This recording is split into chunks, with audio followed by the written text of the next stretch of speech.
Good afternoon, everyone, and welcome to our webinar, Rural America at a Glance 2019 edition. My name is Kelly Burdett, and I will be your host. This webinar is being recorded and will be posted on the ERS website next week. At any time during the webinar, you may enter a question into the chat feature at the bottom left corner of your screen, and our speaker will answer questions at the end of the presentation. Our speaker today is John Pender. John is the Economic Research Services Rural Liaison in the Rural Economy Branch, Resource and Rural Economics Division.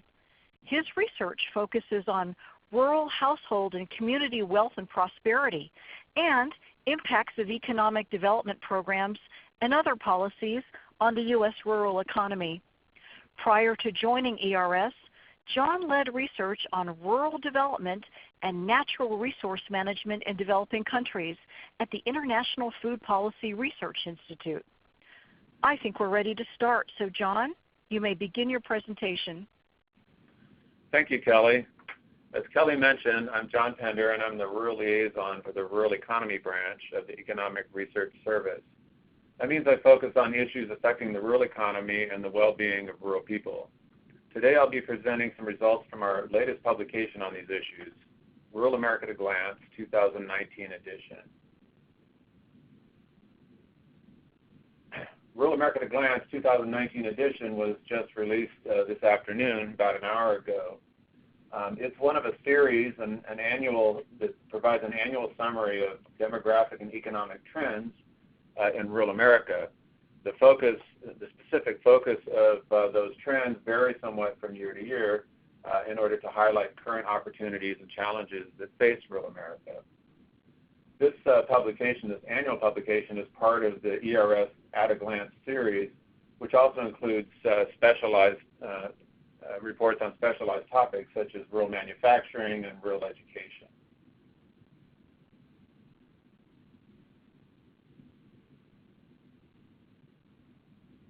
So the topics this year in Rural America at a Glance include a focus on population change and its components, including those components being net migration, which means in-migration minus out-migration, and natural change, which is births minus deaths. We also look at employment growth and labor force participation, or the share of the adult population that's working or looking for work.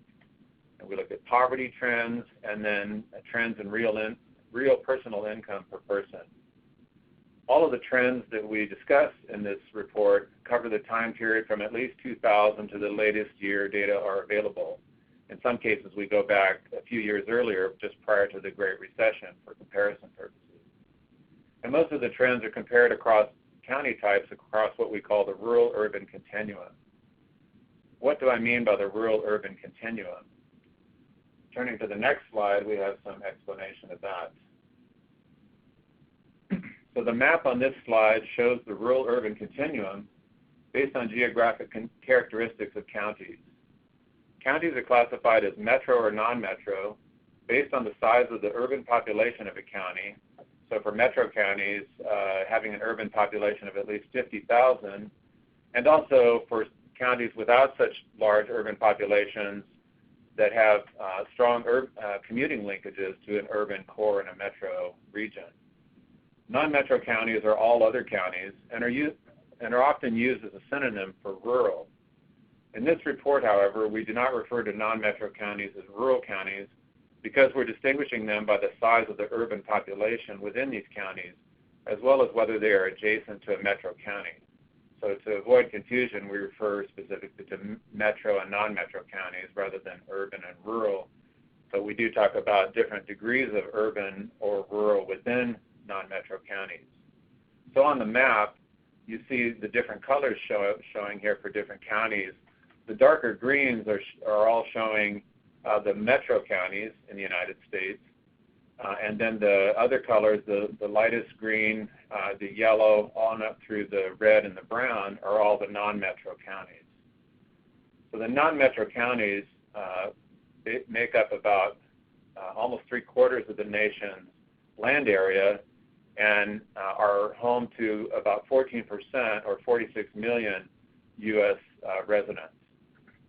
Now on the map you see the different classifications here represented in the non-metro areas according to the urban population of the counties. So non-metro counties that had a population of an urban population of 20,000 or more we're referring to as more urban. And then if they had an urban population of 2,500 to 20,000, we refer to as less urban. And then those that had very small, very limited urban populations of less than 2,500, we're calling completely rural. And we also classify these counties based on whether or not they're adjacent to a metro county. So that leaves us 6 categories of non-metro counties. 19 million people of the 46 million in non-metro counties live in more urban non-metro counties. 14 million of those were in counties adjacent to a metropolitan area, and then 5 million were in non-adjacent non-metro counties. Then the remaining 27 million of non-metro residents live in less urban counties that have 2,500 to 20,000 urban residents, or completely rural counties with less than 2,500 urban residents. Well more than half, about 17 million of those, live in adjacent counties, and 11 million of those live in non-adjacent counties. So turning to the next slide, we start to look at population trends. So first, looking at population change along the rural-urban continuum. This chart shows overall population change from 2010 to 2018 for metro counties combined and for the 6 categories of non-metro counties presented on the previous slide. We show the total percentage population change for each group of counties using the blue bars, and then the change due to of that population change, the change that's due to natural change or births minus deaths with the orange bars, and then the change due to net migration using the gray bars. Overall, non-metro population declined by 0.4% between 2010 and 2018 compared to growth in population in metro counties of almost 7%. There was low growth in non-metro population due to natural change, which failed to offset the losses in population due to net outmigration from non-metro counties. This is part of a long-term trend. There's a long-term declining trend in natural growth in non-metro counties as a result of aging of the population and an overall decline in birth rates nationwide. Now, within non-metro county types, there are large variations in population change, where we see growth in more urban non-metro counties, especially the non-adjacent counties, and decline in all other non-metro types. The natural change in population was positive in all county types except the completely rural counties, whereas net outmigration occurred in all of the non-metro county types. So now, turning to employment trends, we see on this next slide, the chart shows the difference in employment in each quarter from the level of employment in the 4th quarter of 2007, which was just at the start of the Great Recession. The black line shows employment levels for metro areas, and the orange line shows employment levels for non-metro areas, or basically the levels and how they changed since the 4th quarter of 2007. So what we see here is that between the end of 2007 and the end of 2009, employment fell by 5% in both non-metro and metro counties, reflecting the effects of the Great Recession. Then between 2010 and 2018, non-metro employment grew at an average of only 0.4% per year compared to a much faster 1.5% per year growth in metro areas. By the 2nd quarter of 2019, non-metro employment was still more than 1% below the pre-recession level, while metro employment was more than 9% above the pre-recession level. Into the next slide.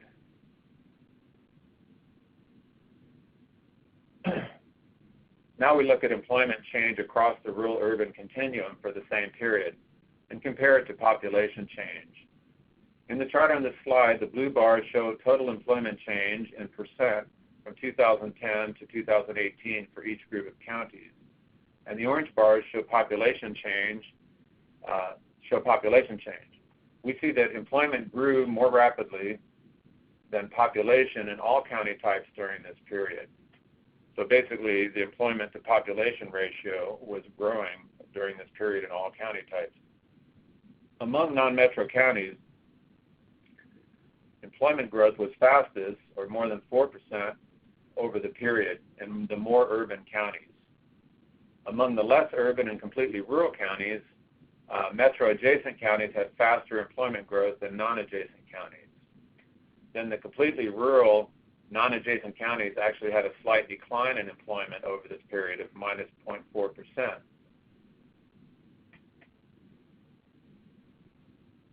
That's the next one. Now we look at employment.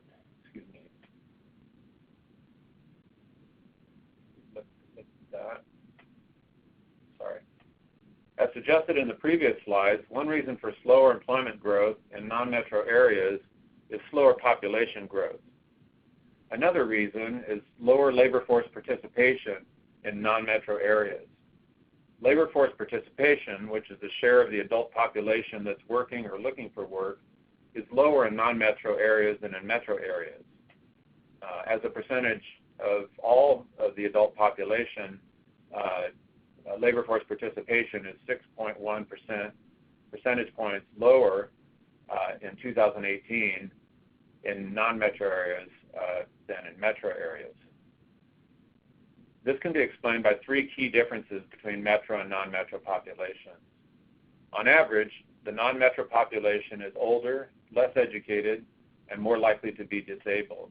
So these three factors explain pretty much all of the difference. About half of the gap is due to the older non-metro population, and then about one-fourth each of the gap is explained by lower educational attainment and greater disability.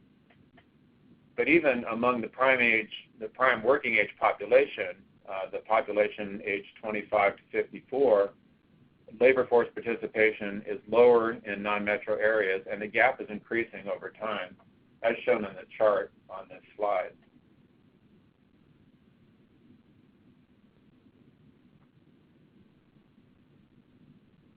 Now we look at poverty trends. As with population and employment, poverty rates also differ across the rural-urban continuum. Poverty rates are always somewhat higher in non-metro areas than in metro areas, and the gap has widened since 2010. The chart on this slide shows poverty rates only for different types of non-metro counties along the rural-urban continuum. We see that poverty rates have declined since 2013 in all types of non-metro counties. That's also occurred in metro counties. That decline has also occurred in metro counties as well. In fact, the gap between metro and non-metro counties and poverty rates has increased from 3.0 percentage points in 2011 to 3.5 percentage points in 2017. Within non-metro counties, we see that poverty rates have declined also in all types of these different types of non-metro counties. Among these counties, poverty rates are highest in the completely rural, non-adjacent counties, shown with the yellow dots in the chart, and are lowest in the more urban adjacent counties, as shown by the black dots in the chart.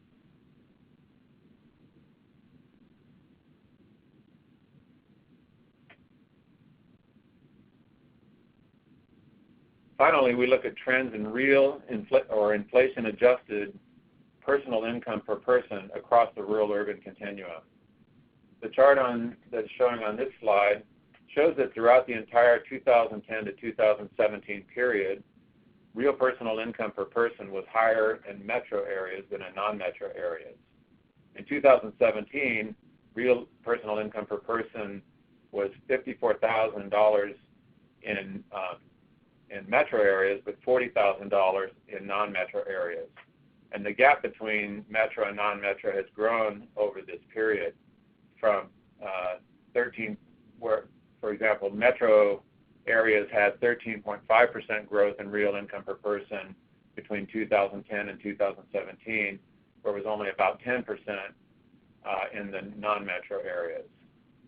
And then among the non-metro areas, the levels and changes in personal income per person have been fairly similar across the rural-urban continuum. But we do see, it's not easy to see in the chart, but for one of the county types that is completely rural, non-adjacent counties, real personal income per person actually declined between 2015 and 2017.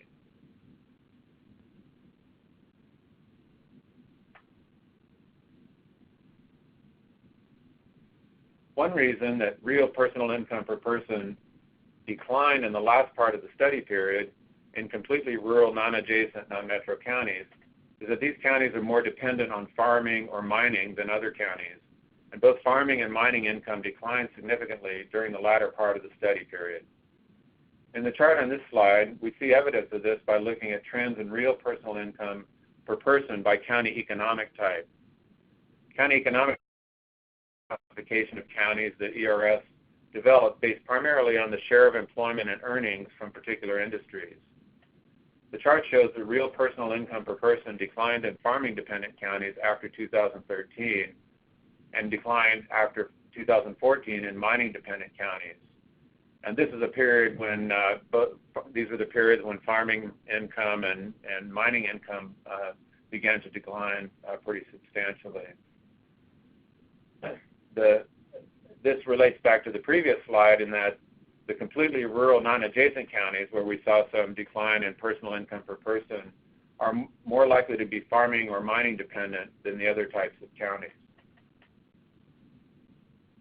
Then looking at the other economic types on this slide, we see that between 2010 and 2017, real personal income per person grew the most and is now at the highest level in recreation counties. On the other hand, personal income per person was lower and grew more slowly in the other three non-metro county economic types: manufacturing-dependent counties, federal and state government-dependent counties, and non-specialized types that don't have the strong dependence on any of these industries.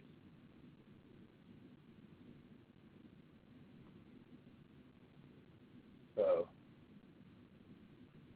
to summarize, just on this slide, I'm showing some of the key findings from this year's publication.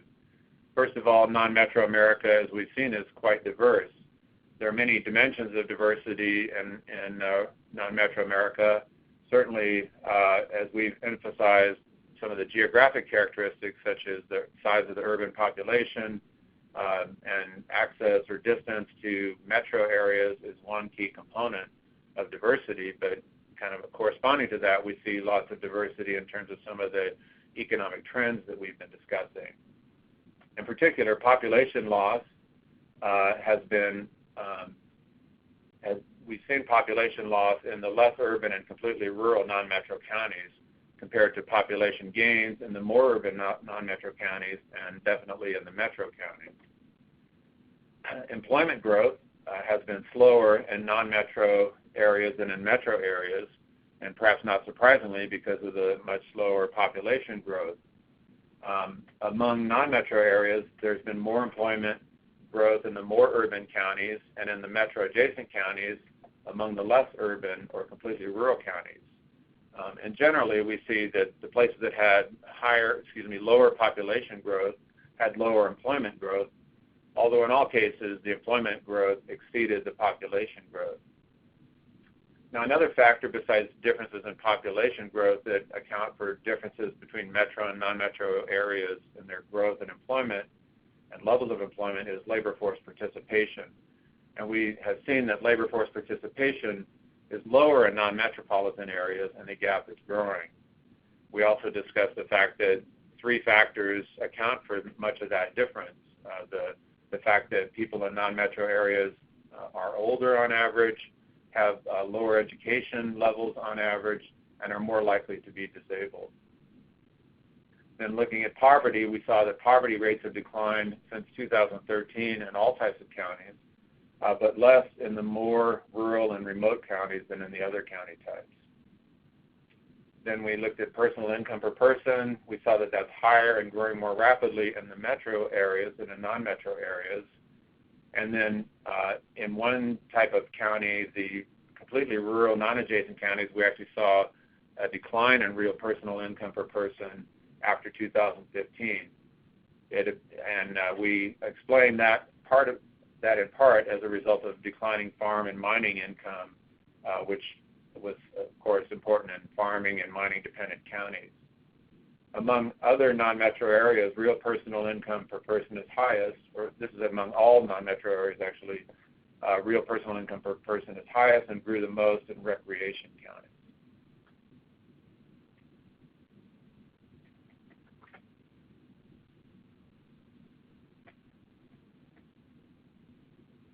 So that concludes the presentation, and I'll be happy to answer questions. On this last slide, I provide information on where you can go for more information, or if you need to contact me if you have questions about this product or any other products related to the rural economy that ERS produces. So I'll be happy to take questions. Thank you, John. We do have some questions for you. Not sure if this was included in your research, but if it is the labor force participation rate of those of prime working age in rural areas being affected by the opioid problem?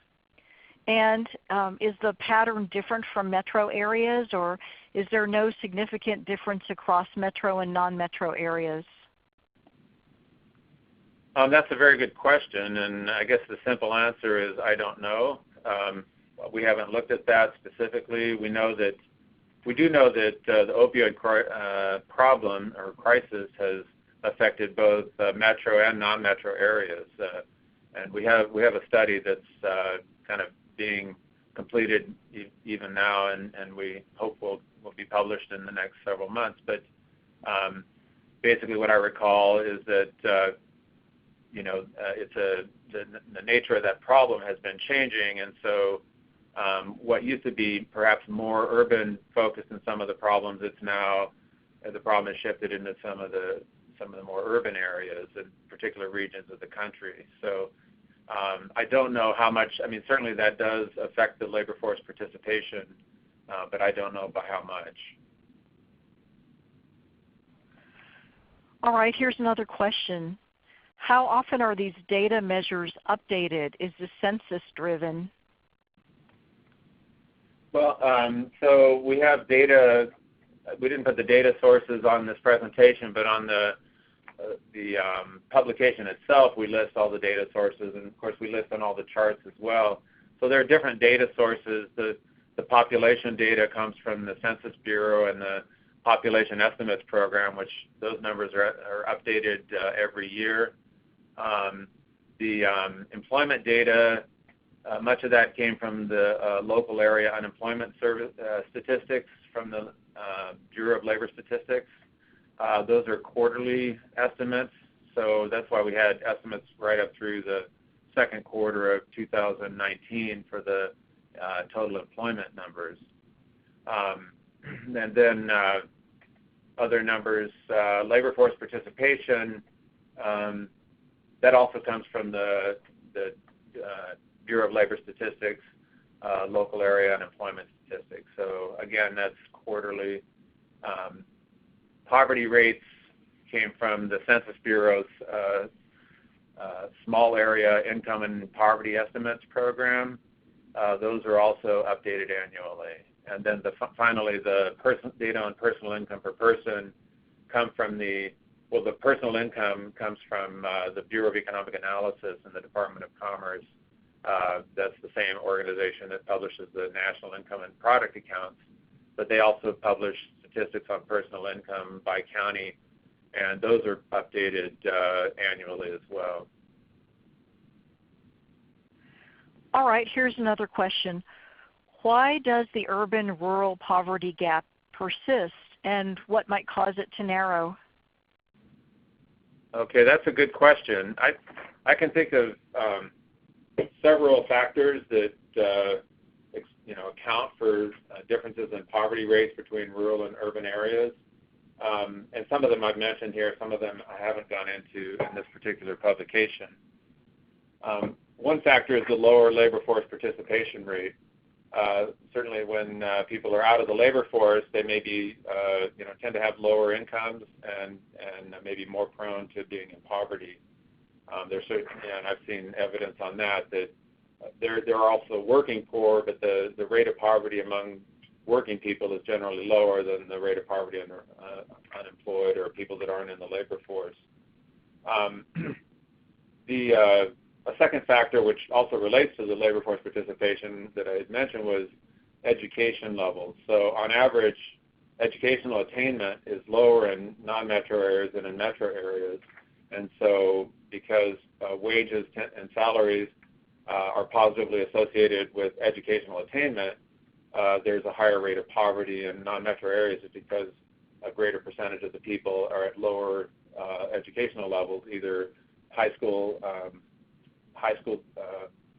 people that haven't finished high school or people that have only completed high school and haven't gone beyond that in terms of college education. So those are a few major factors. There's also, even controlling for education, there's evidence which we saw in the Rural Education at a Glance publication a few years ago that there's one chart in there that showed that for people of the same level of college education or high school education in non-metro areas, in metro areas, you tend to have higher wages for the same education level, especially as you go towards higher levels of education like college graduates or people who have more advanced degrees earn substantially higher incomes on average for the same level of education as people in metro areas. But certainly the main issue for poverty is probably at the lower end of the educational distribution. So those are a few main factors. One other factor that has been raised in recent years, or even one of the issues that's come up, is that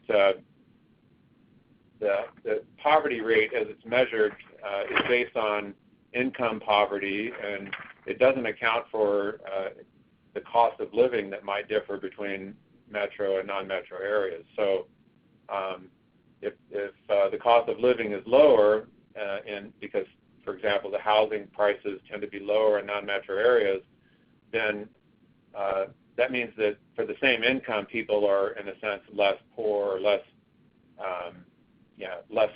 economically stressed in non-metro areas. And so there have been efforts by the Census Bureau to measure what's called the supplemental poverty measure, which accounts for differences in housing costs and transportation costs and some other differences between rural and urban areas.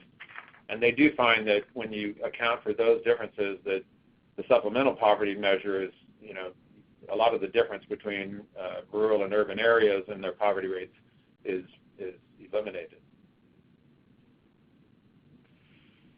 Thanks. Here's another question. Could you give some examples of recreation counties and what their more specific types of industry are, such as hiking or skiing?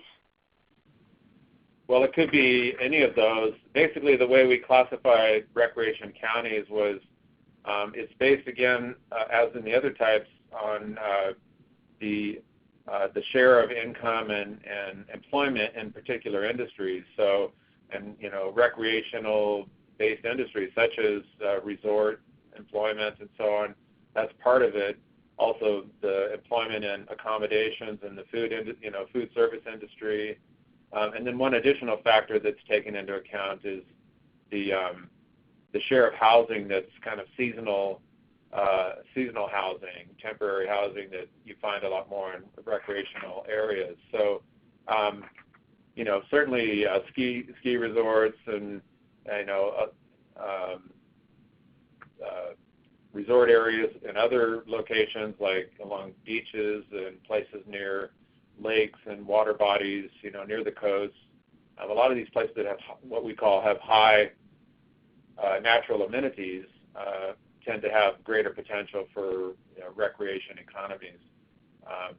And there's also, I would say, a close correlation between recreation economies and places that become destinations for retirees. So some of the places that are retirement destinations have been, places that people have gone to for recreation throughout, their younger adult period, and then decide to move there as retirees.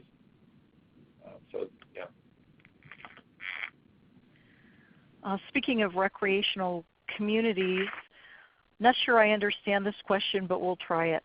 Did the real person income in recreational counties increase because of the influx of populations with the wealth already established, or did the annual wage rate increase in salaries? That's a good question, and the short answer is I'm not sure. I would like to investigate that. That's be something to look into. But yeah, I'm trying to remember what we learned, because we looked at this a few years ago in Rural America at a Glance with a little more detail. But we looked at different components of income.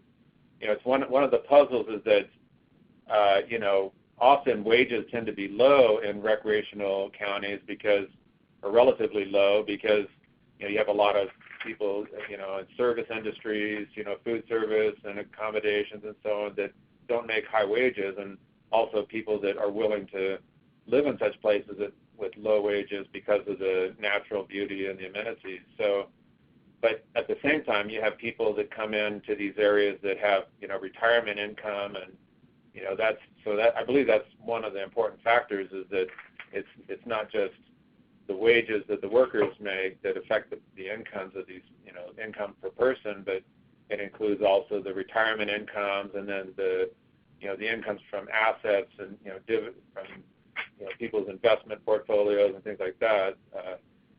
Their ownership of land and rental income and things may tend to be higher than people in other types of non-metro areas.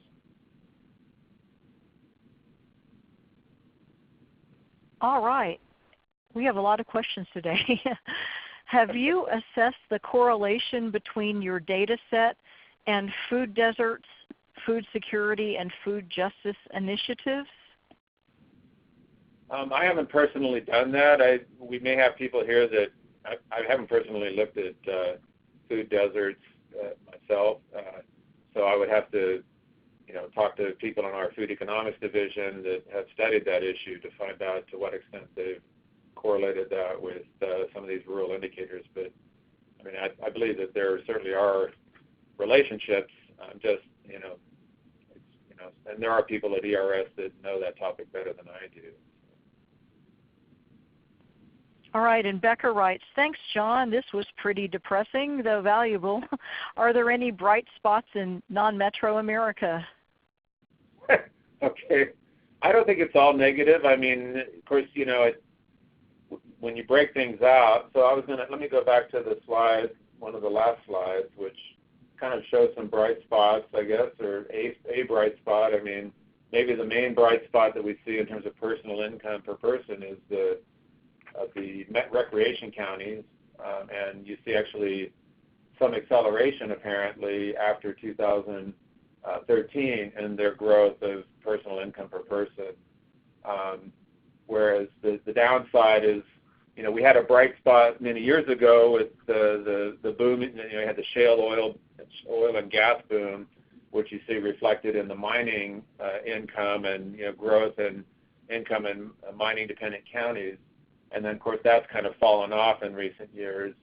And then farming is, of course, a bit cyclic, and we know in recent years the income has been down from, was at a quite high level in 2012. So in 2013, I think we had some pretty record years there. So some of this is probably cyclical.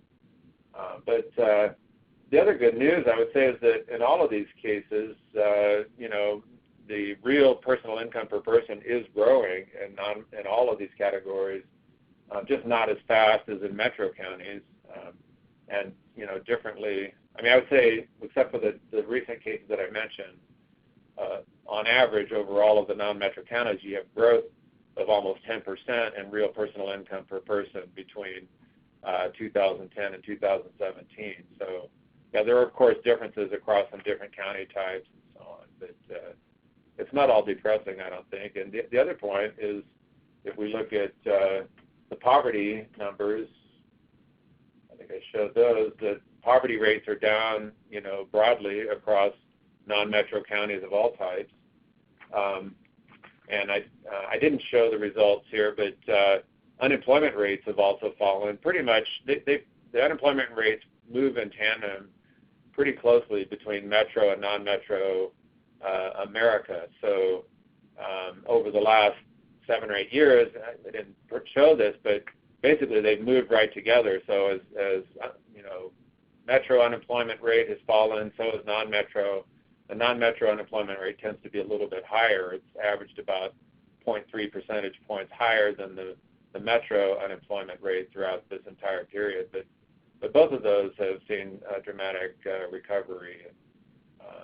And then there's even some, on the labor force participation, the story isn't quite as good. There's, less recovery of labor force participation in metro than in non-metro than in metro areas, but there has been a slight uptick in that in the last few years. The biggest difference, I would say, what seems apparent to me is the population trends are so different, and then I think that implies that the employment trends overall are going to be different. So attracting people and retaining people in rural areas, especially ones that don't have high levels of, kind of natural amenities to attract people, is always a challenge. Good. Here's another question. Is spending in non-metro as strong as in metro or weaker? Spending, I'm not sure I'm not sure I quite understand the question. I mean, spending generally follows income, I think. So I didn't look at savings rates, so I'm not sure that, I don't know if there's a difference in savings rate between metro and non-metro, but I think generally I would, if I had data on expenditures, which I don't, by metro, non-metro, I would expect that they should follow the trends for personal income. All right. Do you have any information on this data as far as veterans in these areas? We do. We've done in the past, we've had a publication at least once, maybe more, an at-a-glance, rural veterans at-a-glance. And we also have some information, I believe, on our website about rural veterans. So it has been a topic that we look at, and we may be one that I'm not certain if we have one planned. I think we may have one that's being planned as well, another kind of rural veterans at a glance type publication. All right. Here's another question. Is there data to show that non-metro older population is working longer or pushing off retirement? That's a good question. That's something I should look into. I appreciate that question because it kind of suggests, some of these questions really suggest some future research topics.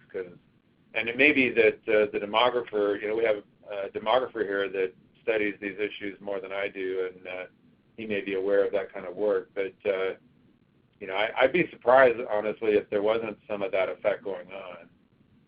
We know that one of the puzzles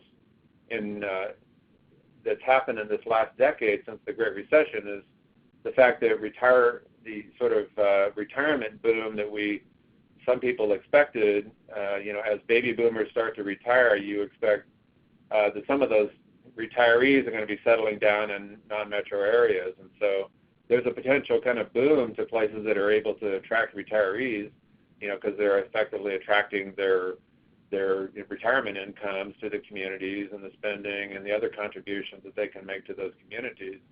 But we haven't so far seen a lot of that boom happening since the Great Recession. And so one hypothesis is that it's because people are delaying their retirement decisions, not only in non-metro, but perhaps in metro America as well. So it's something that we should look into.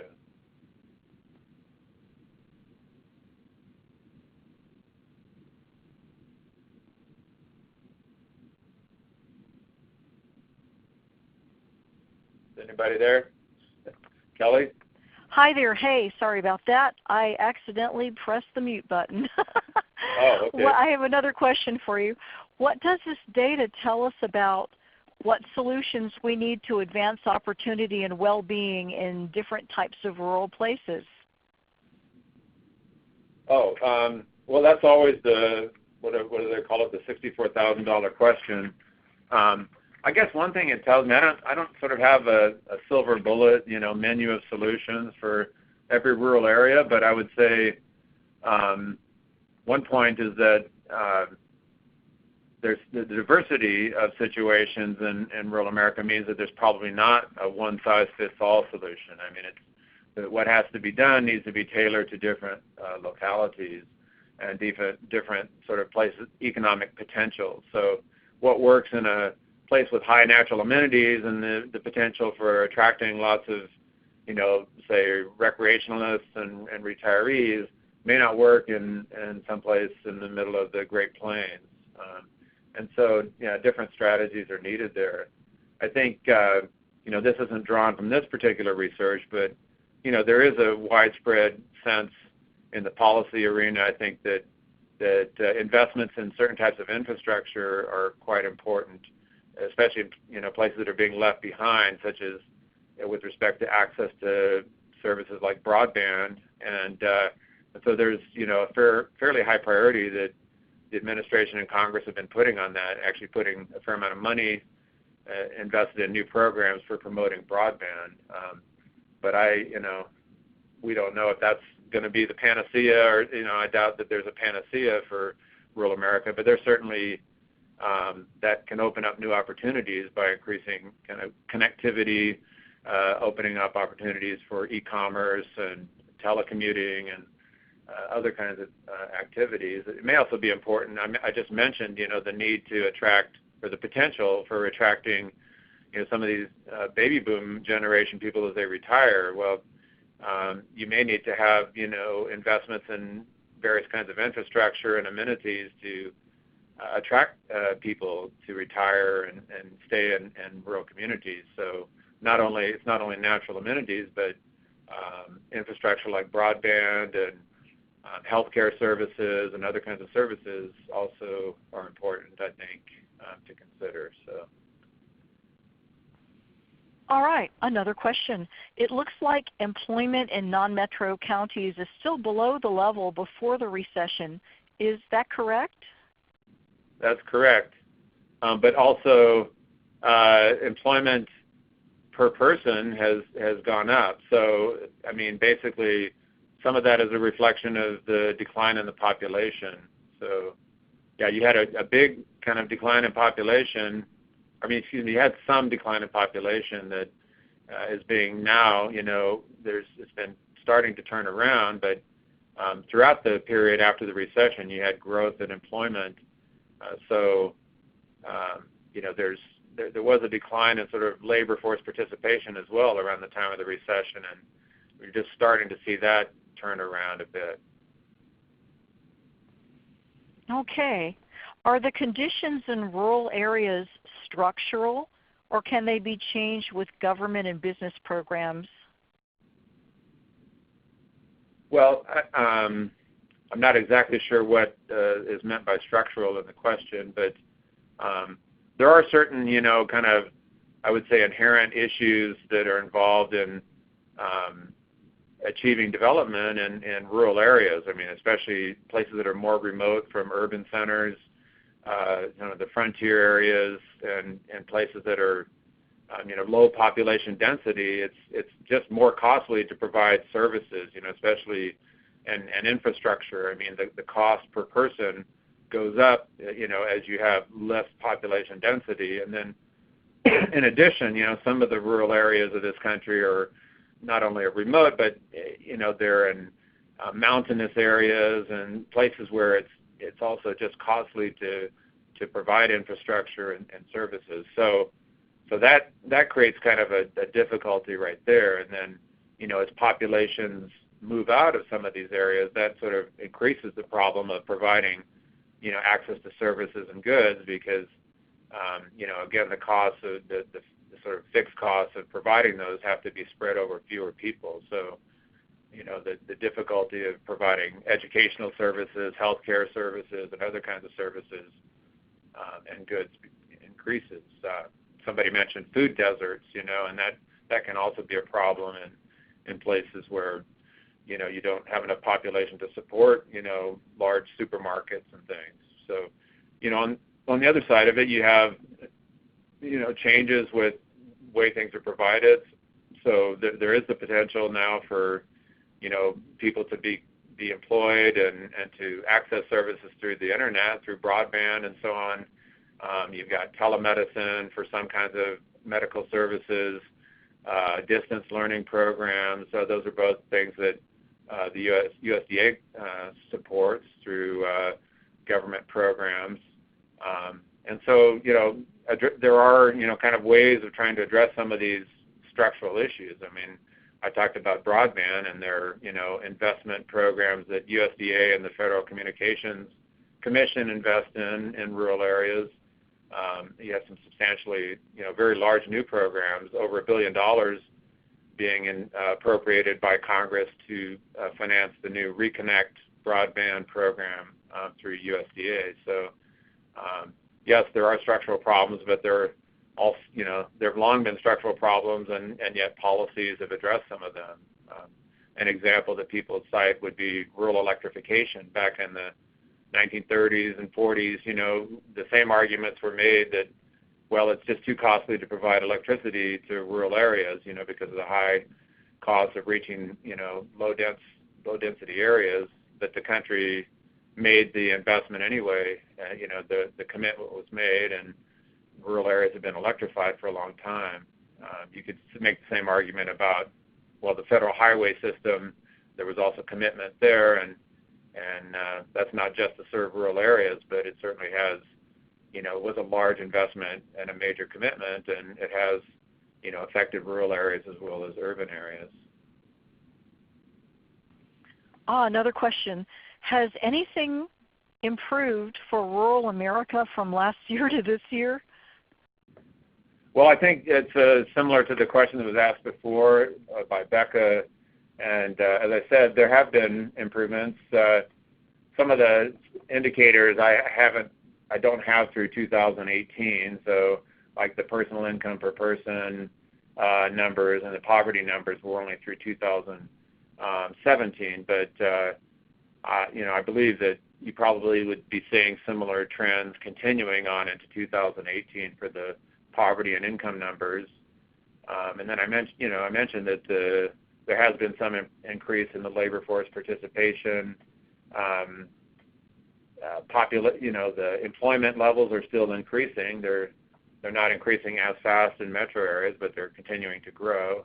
Unemployment, well, it's kind of, you know, stabilized, I think, at a pretty low level now. But so yeah, there are a lot of trends that are still going positive.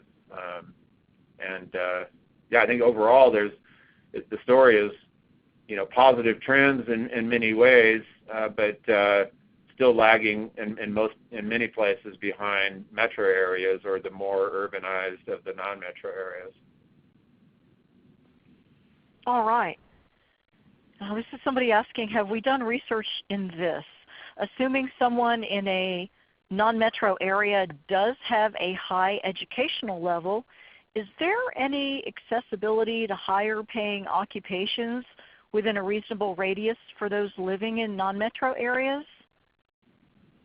Well, certainly, I mean, the opportunities are more limited, and so that's one of the reasons I think that the salary levels are lower for for people with, you know, college degrees or higher, you know, advanced postgraduate degrees or professional degrees. You know, they don't earn as much in the rural areas as they do in an urban area, but they still earn more than the less educated people in those areas. And you know, you have doctors and lawyers and other professionals that work in non-metro areas that, you know, make substantial, you know, they make more money than a high school graduate or whatever. But yeah, they probably know that they're taking a loss economically to live in in a rural area as compared to an urban area. But I think a lot of people are just they prefer the rural lifestyle, or they want to kind of know that, like say doctors for example want to know their patients personally.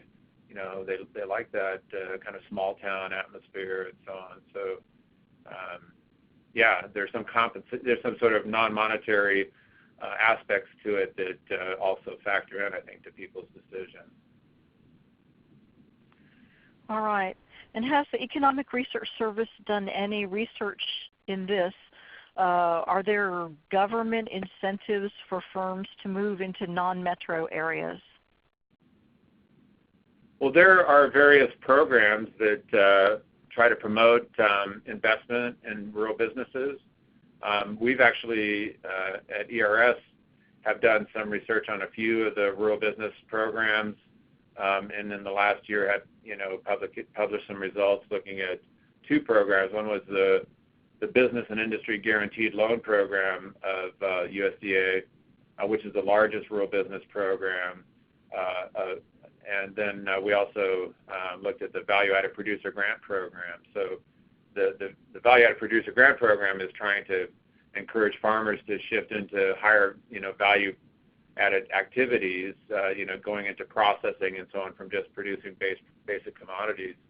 And we found some pretty, we looked at the impacts of those programs on business survival and growth in terms of employment growth, and in both cases we found positive effects, especially on sort of business survival, but they both also had positive effects on the growth of recipient businesses. So those are a couple of examples. I mean, there are several other kinds of programs that promote particular types of activities in rural areas.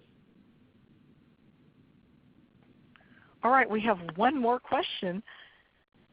Can we assume that your employment data does not include farmers and those who are self-employed? No, this includes all occupations, so including farmers and self-employed, business people and so on. The data that we used was the Laos, the local area unemployment statistics, which uses the same concepts and approach as the current population survey, which produces the official numbers. So it does count employment in terms of any kind of part-time employment. It counts as employment. So you could have some trends in here that are being affected by a growth in part-time employment. So that's something we haven't looked at carefully yet. But so there may be more to the story. There usually is more to the story when you look underneath the numbers. And I would say one of the possible trends you might be seeing is, especially in the immediate aftermath of or during and immediately after the Great Recession, at least anecdotal reports where there was a lot more sort of part-timing going on and so on. And so at least in that period, I would expect you saw, some of the growth in employment may have been part-time rather than full-time equivalent. So we need to look at, there are other data sources that look at full-time equivalents, and there's ways of estimating that. So that'd be an important thing to look at. All right. I want to thank you so much, John, and thanks everybody for all of your very interesting questions and for joining us today. And this concludes our webinar. So everybody have a great rest of the day. Thank you.